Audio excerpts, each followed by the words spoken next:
Hey student, welcome once again to your online classes. बच्चों, इस वाले वीडियो में हम एक्सरसाइज 6.5 का क्वेश्चन नंबर 4, 5 और 6 सॉल्व करने जा रहे हैं। और जैसे कि मैंने आपको प्रीवियस वीडियो में बताया था कि यहाँ पर हमारे पास पाइथागोरस एक थ्योरम होता है, उसका यूज़ करके हम राइट एंगल ट्रायंगल से रिलेटेड सारे के सारे क्वेश्चंस को सॉल्व कर सकते हैं। ठीक है, तो यहाँ पर भी हमारे पास जो पाइथागोरस थ्योरम का यूज़ होने वाला है, तो अगर आपने हमारा प्रीवियस वीडियो नहीं देखा होगा तो जरूर देख लेना। वहाँ पर मैंने आपको डिटेल में समझाया कि पाइथागोरस थ्योरम आखिर होता क्या है। ठीक है, तो 1, 2 और 3 वाला वीडियो का लिंक भी मैंने नीचे डिस्क्रिप्शन में दे दिया है। बाकी जो मैं आगे के क्वेश्चन बनाऊंगा 7 और 8 का, उसका लिंक भी आपको नीचे डिस्क्रिप्शन बॉक्स में मिल जाएगा। ठीक है, वहाँ से जाकर के आप अपने सारे के सारे डाउट्स क्लियर कर सकते हो। तो ये स्टार्ट करते हो, देखते हैं कि क्वेश्चन में 4 जो हमारा है उसमें क्या दिया हुआ है। तो which of the following can be the sides of A right angle triangle. ठीक है ना, राइट ट्रायंगल, इसका मतलब क्या बोला जा रहा है कि ये जो हमारा फर्स्ट पॉइंट है, सेकंड जो नंबर है, थर्ड जो है ना, ये सब क्या दिए गए हैं, साइड्स दिए गए हैं। ठीक है, एक ट्रायंगल है, उसके साइड्स दिए गए हैं। तो हमसे ये बोला जा रहा है कि इनमें से कौन सा जो साइड्स है, कौन से 3 साइड्स हैं जो मिल करके क्या बनाएंगे, राइट एंगल का ट्रायंगल बनाएंगे। ठीक है, यानी कि 90 डिग्री वाला एंगल बनाएंगे। तो हम लोग जानते हैं कि राइट एंगल ट्रायंगल का रूल क्या होता है कि जो हमारा हाइपोटेन्यूज होता है उसका स्क्वायर। ठीक है, यानी कि एक साइड जो हमारा होता है ना, हमने यहाँ पर क्वेश्चन नंबर 1, 2, 3 में क्या पढ़ा था कि जो हमारा हाइपोटेन्यूज होता है, देखो पहले तो राइट एंगल ट्रायंगल बना देते हैं, उसको आपको समझा देता हूँ एक बार फिर से मैं, जो बच्चे नहीं देखेंगे पिछले वीडियो वो उससे समझ जाएंगे। तो जो हमारा हाइपोटेन्यूज होता है ये वाला, इसको डायगोनल भी बोलते हैं, हाइपोटेन्यूज ही बोलते हैं। ठीक है, तो इसका जो स्क्वायर होता है, मान लो इसका नाम मैं दे दिया ए, इसका नाम दे दिया बी और इसका नाम दे दिया सी। तो इसका स्क्वायर यानी कि ए बी का जो स्क्वायर होगा ना, वो क्या होगा, ए सी और बी सी के स्क्वायर के सम के बराबर होगा। यानी कि ए सी का स्क्वायर अगर मैं करूँ और प्लस में बी सी का मैं स्क्वायर करूँ तो दोनों के सम के बराबर होगा इसका वाला स्क्वायर, हमारा ये वाला ए बी का स्क्वायर। समझ में आ गई बात। इसलिए हम क्या करने वाले हैं, यहाँ पर यही चेक करने वाले हैं कि किसका स्क्वायर है। मतलब अब इसमें तो हमको पता नहीं है कि कौन सा डायगोनल है हमारा, तो हम सिंपल सबका स्क्वायर निकाल लेते हैं और देखते हैं कि कौन सा हमारा जो ऐसा स्क्वायर है जो दो अलग अलग स्क्वायर के सम के बराबर होगा। तो इसको सॉल्व करते हैं कॉपी में। तो देखो ये हमको साइड दिए गए हैं पहले वाले क्वेश्चन में 2.5 सेंटीमीटर, 6.5 सेंटीमीटर और 6 सेंटीमीटर। हम क्या करेंगे, सबसे पहले इन सभी का स्क्वायर फाइंड कर लेते हैं।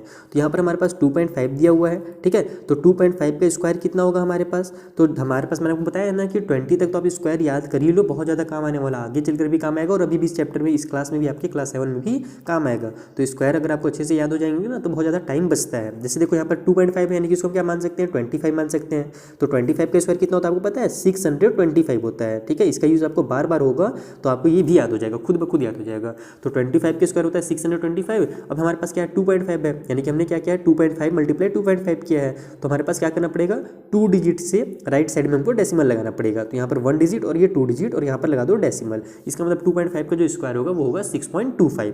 ठीक है, अब निकालते हैं हम 6.5 का स्क्वायर। ठीक है, तो 6.5 का तो मुझे भी स्क्वायर नहीं पता क्योंकि 65 बन रहा है ये, तो हम क्या करेंगे, इसका मल्टीप्लाई कर लेते हैं कहीं पर साइड में। तो 65 मल्टीप्लाई 65 कर लो, ये हो जाएगा 5 5 30 का, सॉरी 5 5 25 का 5, कैरी हो गया हमारे पास 2, 5 6 30 और 2 32। ठीक है, उसके बाद फिर 6 5 30 का 0, कैरी हो गया हमारे पास 3 और 6 6 36 और 3 हो जाएगा हमारे पास 39। यहाँ से हमारा आ जाएगा ये 5, ये 2, ये 9 और 3 11, सॉरी 12 का 2, कैरी हो गया 1 3 और 1 4।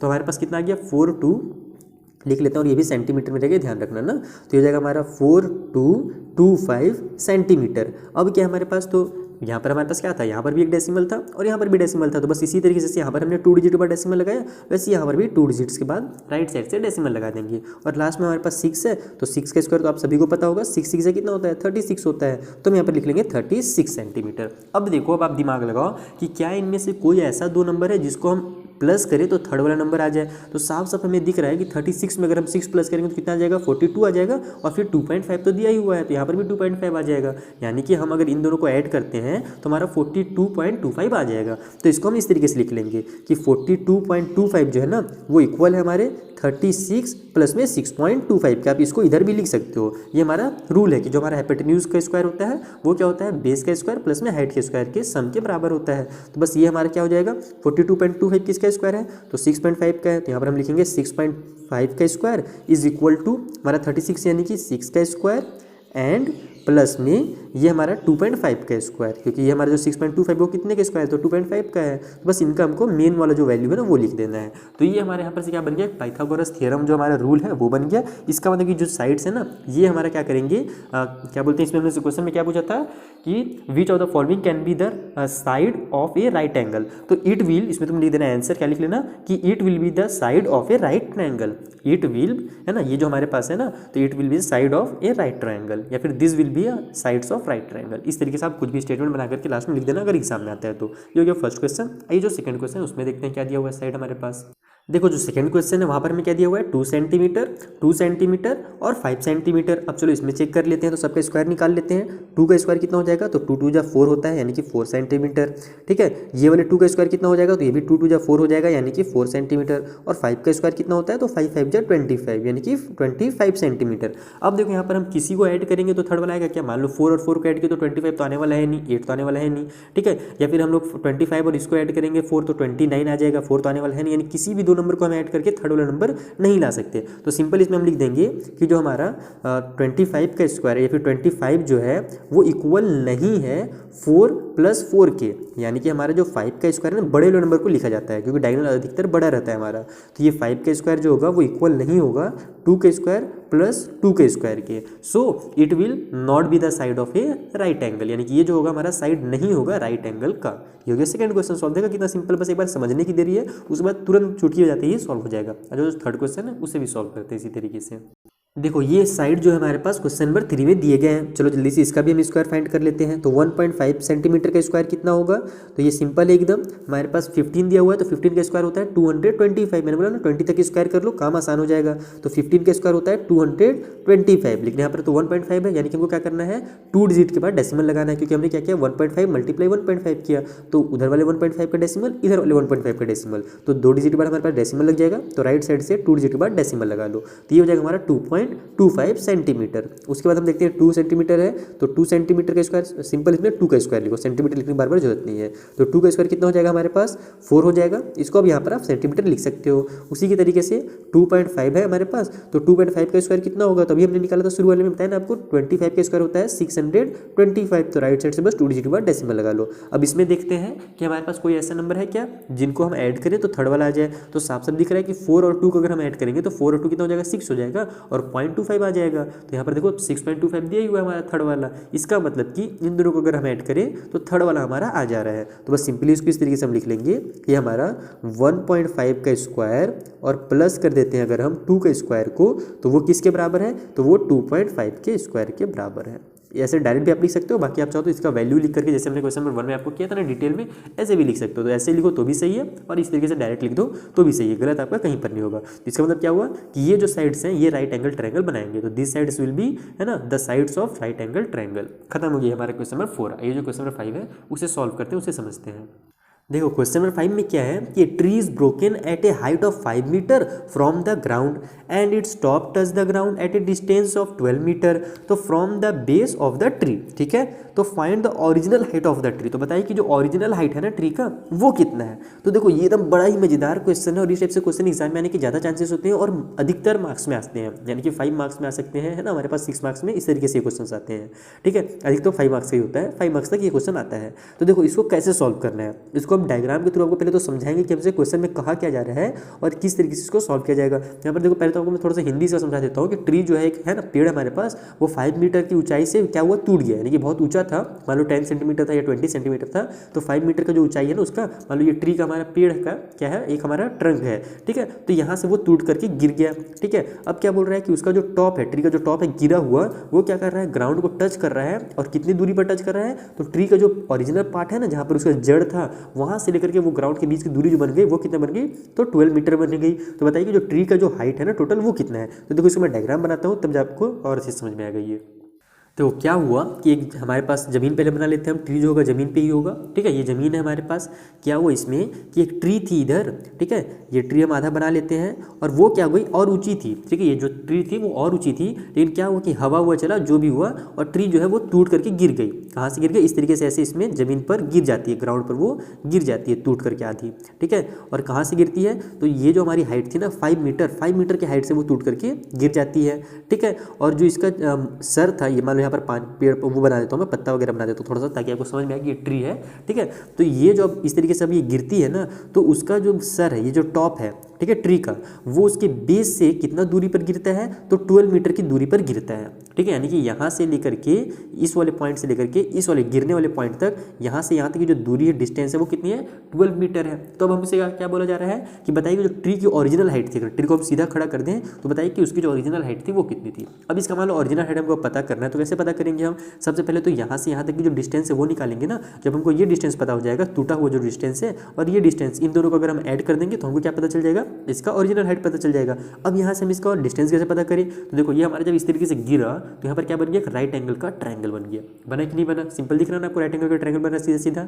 अब हमको क्या करना है, इसमें पाइथागोरस का जो हमारा थ्योरम है, जो हमने क्वेश्चन नंबर 1, 2 और 3 में लगाया था और क्वेश्चन नंबर 4 में भी जिसका यूज़ किया था, वही थ्योरम हम यहाँ पर यूज़ करेंगे। और हम जानते क्या है कि ये वाला जो हमारा साइड होता है डायगोनल जो होता है इसका स्क्वायर है ना, वो क्या होता है?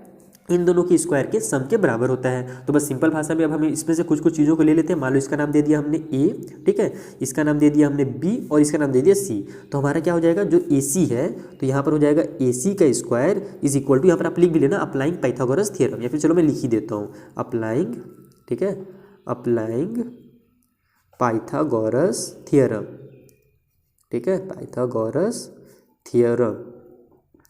ठीक, तो हम जब क्या कर रहे हैं इसमें पाइथागोरस थ्योरम लगा रहे हैं तो अब क्या हो जाएगा हमारा AC का जो स्क्वायर होगा, ठीक है, वो क्या होगा? इक्वल होगा हमारे BC के स्क्वायर के और AB के स्क्वायर के सम के बराबर में। यानी कि AB का स्क्वायर में अगर हम प्लस कर दें BC का स्क्वायर तो ये दोनों का जब हम सम निकालेंगे तो वो क्या होगा? AC के स्क्वायर के बराबर होगा। ये हमारा पाइथागोरस थ्योरम है, इसीलिए मैंने डायग्राम बना दिया। आप भी एग्जाम में डायग्राम बना लेना, उससे काम ये आसान हो जाता है कि आपको ज़्यादा से ज़्यादा स्टेटमेंट लिखना नहीं पड़ता है, यानी कि स्टेटमेंट हमारा एकदम कम हो जाता है। अगर आप यहाँ पर ये नहीं बनाते, डायग्राम नहीं बनाता मैं ना, तो बहुत ज़्यादा स्टेटमेंट लिख के मुझे आपको समझाना पड़ता। इसीलिए आप एग्जाम में क्या करना, होशियारी दिखाना, डायग्राम बना देना, स्टेटमेंट आपके ऑटोमेटिक कम हो जाएंगे। ठीक है, तो यहाँ सब हमको साफ साफ दिख रहा है AC कौन सा है, ये वाला AC है, AB ये वाला है और BC जो है ये वाला है। बस इनको सॉल्व कर दो तो ये हो जाएगा हमारा AC का स्क्वायर इक्वल टू AB यानी कि 5 का स्क्वायर हो जाएगा प्लस में BC का स्क्वायर यानी कि हमारे पास कौन सा है, BC ये वाला है 12 सेंटीमीटर। तो ये हो जाएगा, सॉरी 12 सेंटीमीटर बोल रहा हूँ, 12 मीटर। ये सबको मीटर में भी आप जरूर लिख लेना ताकि आपको कन्फ्यूजन बाद में ना हो कि सेंटीमीटर में दिया था कि या मीटर में दिया था। तो ये हो जाएगा हमारा 12 का स्क्वायर। ठीक है, उसके अलावा इन सभी को आप ब्रैकेट में लिख लो तो ज़्यादा बेटर है, और बिना ब्रैकेट के भी लिखते तो गलत नहीं होगा। मैंने पिछले वाला शायद फर्स्ट वाले क्वेश्चन आपको बताया था ना कि ब्रैकेट लगाना जरूरी है, जरूरी नहीं है, कंपलसरी नहीं है। आप ब्रैकेट में लिखो तो ही बेटर है, नहीं लिखते हो तो भी आप डायरेक्ट भी इस तरीके से लिख सकते हो। ठीक है, तो चलो अब इसके आगे हम लोग सॉल्व करते हैं। यहाँ पर हो जाएगा हमारा AC का स्क्वायर इक्वल टू 5 का स्क्वायर कितना होता है, 25 होता है, और 12 का स्क्वायर होता है 144, तो हो गया 124। अब यहाँ से हो जाएगा हमारा AC का स्क्वायर इक्वल टू, इन दोनों को ऐड कर लेते हैं तो 5 और 4 हो जाएगा हमारे पास 9, 4 और 2 हो जाएगा 6, और ये 1 का 1 उतर गया। ठीक है, यानी कितना आ गया 169 आ गया। तो हम सिंपल क्या करेंगे, स्क्वायर को इधर ट्रांसफर करेंगे, तो स्क्वायर जब ट्रांसफर होता है तो सामने वाले को अंडर रूट में ले आता है, तो ये आ जाएगा हमारा अंडर रूट में। तो यहाँ से बन जाएगा हमारा AC इक्वल टू कितना, तो 169 किसका स्क्वायर है, जल्दी बताओ। देखो अगर आपको स्क्वायर याद है तो आप तुरंत इसको सॉल्व कर लोगे, अगर स्क्वायर नहीं याद है तो फिर आप फैक्टर्स ऐसे इस तरीके से फाइंड करोगे, उसमें बहुत ज़्यादा टाइम वेस्ट होगा। तो 169 होता है वो 13 का स्क्वायर होता है। 13 मल्टीप्लाई जब हम 13 करते हैं ना तो 169 आ जाता है, एकदम सिंपल भाषा में। इसीलिए मैं आपको बार बार बोलता हूँ 20 तक स्क्वायर याद कर लो। तो ये हो जाएगा हमारा यहाँ से कितना, अंडर रूट में 13 मल्टीप्लाई में 13, तो बस यहाँ से 13 और 13 का पेयर बन गया। तो AC जो है यहाँ पर से हो जाएगा 13, और ये किसी में मीटर में था इसलिए मीटर निकल जाएगा, क्योंकि ये दोनों क्या में थे, मीटर में थे, तो ये मीटर में निकल गया। तो AC जो हमारा 13 मीटर हो गया। अब हमको क्या बोला था यहाँ पर क्वेश्चन में, कहाँ गया हमारा question number 5, find the original height of the tree. तो यहाँ पर हम लिखेंगे ओरिजिनल हाइट ऑफ ट्री इस तरीके से। ओरिजिनल जो हमारे क्वेश्चन में ना पूरा स्टेटमेंट क्वेश्चन में छुपा रहता है, कभी भी रटना नहीं। ठीक है, ओरिजिनल हाइट ऑफ ट्री। ठीक है, ओरिजिनल हाइट ऑफ ट्री निकालने के लिए हम क्या करने वाले हैं, तो ये जो हमारा AC निकला है इसमें हम AB को प्लस करने वाले हैं। जब हम इन दोनों को प्लस कर देंगे तो हमको इसका जो ओरिजिनल हाइट है पता चल जाएगा, जैसे कि मैंने आपको शुरू में ही बता दिया था। तो यहाँ पर हम AC प्लस में AB करने वाले हैं। तो AC हमारे पास कितना निकला है, 13 मीटर निकला है, प्लस में AB हमारे पास कितना है, 5 मीटर है। बस दोनों को प्लस कर दो तो 13 और 5 कितना होगा, 18 मीटर हो जाएगा। यानी कि जो ओरिजिनल हाइट है वो कितनी है, तो वो हमारी 18 मीटर है। तो इस तरीके से आपको क्वेश्चन नंबर 5 को सॉल्व करना था। आई होप आपको अच्छे से समझ में आ गया होगा किस तरीके से सॉल्व करना है। मिलेंगे अब अगले वाले वीडियो में, नहीं इसी वीडियो में। चलो मैं आपको जो क्वेश्चन नंबर 6 है ना, कितना मिनट वीडियो, 13 मिनट का हो गया है। क्वेश्चन नंबर चलो 6 आपको मैं समझा ही देता हूँ इसी वीडियो में। ठीक है, फिर 7 और 8 बच जाएगा, उसको हम लोग नेक्स्ट वीडियो में बनाएंगे। तो ये क्वेश्चन नंबर 6 देखते हैं क्या दिया हुआ है। देखो क्वेश्चन नंबर 6 में क्या है कि angle Q and R of A triangle PQR। ठीक है, PQR ये एक हमारा ट्रायंगल बना हुआ है, इसमें एंगल Q और एंगल R हमको बता दिया 25 सेंटीमीटर, सॉरी सेंटीमीटर बोल रहा हूँ, डिग्री, और ये जो है हमारा 65 डिग्री का है। तो right which of the following is true, तो इनमें से कौन सा ट्रू होगा ये बताना है। तो देखो यहाँ पर हमारा साफ साफ दिख रहा है कि पाइथागोरस थ्योरम ही यूज़ कर रहा है। लेकिन अब हमारे पास ये क्वेश्चन आता है ना कि हमारे ये पाइथागोरस थ्योरम कब लगेगा, जब ये राइट एंगल का ट्रायंगल होगा। तो क्या यहाँ पर राइट एंगल बन रहा है क्या? अब इसको जानने के लिए हम क्या करेंगे, जो हमने चैप्टर नंबर 5 में रूल पढ़ा था, या फिर शायद चैप्टर नंबर 6 में ही पढ़ा है कहीं पर, जो हम हाँ चैप्टर नंबर 6 में तो हमने ये रूल पढ़ा है ना ट्रायंगल का, कि हमारे जो तीनों जो अंदर के एंगल होते हैं उनका जो सम होता है वो कितना होता है 180 डिग्री होता है। तो जैसे देखो इन दोनों को अगर मैं प्लस करता हूँ 65 और 25 कितना हो जाएगा हमारा 90 हो जाएगा। तो अगर ये दोनों मिलाकर के 90 है तो जाहिर सी बात है ये भी कितना होगा 90 का ही होगा ना, तब ना 90 और ये 90 हो जाएगा हमारा 180। तो जब कभी भी ट्रायंगल बनता है तो उसके हमारे जो अंदर के जितने भी एंगल होते हैं जो सम होता है उन तीनों एंगल का ना वो होता है 180 डिग्री। इसका मतलब ये जो है 90 डिग्री का है और यहीं पर हमारा क्या बन रहा है राइट एंगल का ट्रायंगल बन रहा है। ठीक है, ये अगर आपको समझ में नहीं आया होगा तो आप जरूर से जरूर ये हमारा पिछला जो एक्सरसाइज था ना 6.4 या उससे पहले किसी में दिया हुआ था ये वाला रूट हमारा, वहाँ पर जाकर के आप जरूर देख लेना, वो वाला वीडियो का लिंक डिस्क्रिप्शन में मैंने दे दिया है। ठीक, तो यहाँ पर देखो ये हमारा राइट एंगल का ट्रायंगल बन गया। अब हम क्या जानते हैं कि जो राइट एंगल का ट्रायंगल रहता है उसमें जो हमारा डायगोनल होता है हाइपोटेन्यूज जिसको हम बोलते हैं उसका स्क्वायर जो होता है बेस और हाइट के स्क्वायर के बराबर होता है। तो अभी इस तरीके से ये बना हुआ है तो हमको समझ में नहीं आ रहा है कि कौन सा डायगोनल है कौन सा बेस है। इसको मैं ऐसे घुमा देता हूँ, देखो इस तरीके से इसको नीचे वाले लाइन को ऐसे कर लेता हूँ, ये जो राइट एंगल बन रहा है इसको यहाँ पर बना लेता हूँ और इसको इस तरीके से इधर ले आता हूँ। ठीक है, ये वाली जो साइड हमारी, ठीक है। तो अब ये हमारा क्या हो गया बेस हो गया। इसका नाम क्या था हमारे यहाँ पे देखो राइट एंगल जो बन रहा है वो पी पर बन रहा है, इसको हम पी दे देते हैं। इधर वाला जो हमारा था ये नाम था आर और जो ऊपर में हमारे पास उसका नाम है क्यू, तो इसको क्यू दे दो। ठीक है, तो ये देखो हमारा क्या हो गया बेस हो गया, ये हमारा बेस बन गया ना, ये यानी कि हमारी क्या है बेस है। ठीक है, ये जो पी क्यू है ये क्या हमारी हाइट है, यानी कि ये वाली जो है ना वो हमारी हाइट की काम करने वाली है। और ये जो क्यू आर है वही क्या है डायगोनल है।